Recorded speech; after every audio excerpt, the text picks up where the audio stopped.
Sir, அமெரிக்கால இப்ப recession வரப்போகுதுன்னு கன்டினியூஸா சொல்லிட்டே ம். இருக்காங்க. ரெசெஷன்னா என்ன? அது வந்தா என்ன நடக்கும்? ஏன் ரெசெஷன் வருகிறது? இன்னைக்கு தட் இஸ் அமெரிக்கா அன்னைக்கு 2ஆம் தேதி. ம். நம்மளுக்கு 3ஆம் தேதி கார்த்தால அவர் வந்து லிபரேஷன் டேன்னு நெறைய டாக்ஸஸ் அனௌன்ஸ் பண்ணியிருக்காரு. இப்போ ஒரே ஒரு எக்ஸாம்பிள் எடுக்கிறேன். யுஎஸ்ல வந்து 100 கார் விக்குதுன்னா, ம். 50 கார் வந்து மேட் அவுட் சைட் அமெரிக்கா. ம்.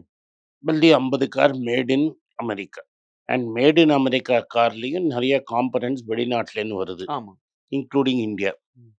ஸோ இந்த காம்பனன்ட்ஸ்லாம் அமெரிக்கால அசெம்பிள் பண்றாங்க. இப்ப அவர் எல்லாத்து மேலயும் 25% டியூட்டி போட்டிருக்காரு. ம். ஸோ சடனா காரோட விலை $12,000 ஏறும். ம். ஃபர்ஸ்ட் ஹேண்ட் கார் $12,000 ஏறிச்சுன்னா, செகண்ட் ஹேண்ட் காரோட விலையும் ஏறும். சார், ஒரு காரோட விலை $12,000. $12,000 வரைக்கும் புரொடக்ஷன் காஸ்ட் ஏறும்னு சொல்றாங்க.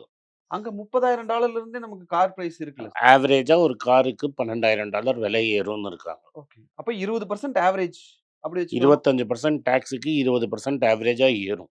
ஓகே. நீங்க 25% டாக்ஸ் போட்டீங்கன்னா, என்னதான் அவன் ஸ்குவீஸ் பண்ணாலும் 20% ஏறும்.